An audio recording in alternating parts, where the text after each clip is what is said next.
War వల్ల ఇండియాకు భారీ నష్టం సంభవించింది అంటూ ఎన్నో కథనాలు మనం చూస్తున్నాం. 2 వారాలుగా యుద్ధం జరుగుతోంది. ఇండియన్ ఎకానమీపై కూడా భారీగా ఎఫెక్ట్ పడింది. ముందుగా అందరూ అనుకున్నారు ఇది కేవలం ఇరాన్, ఇజ్రాయెల్, అమెరికాకు మాత్రమే పరిమితం అవుతుందని. కానీ ఎప్పుడైతే ఇరాన్ గల్ఫ్ దేశాల మీద దాడి చేయడం మొదలుపెట్టిందో ఈ యుద్ధం మరింత పెద్దదైంది.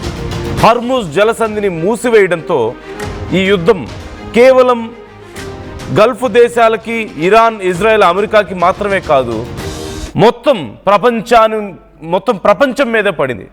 80% గ్యాస్, 60% క్రూడ్ ఆయిల్ ఇండియాకి ఈ గల్ఫ్ ప్రాంతాల నుంచి ఓవరాల్గా వస్తున్నటువంటి పరిస్థితి.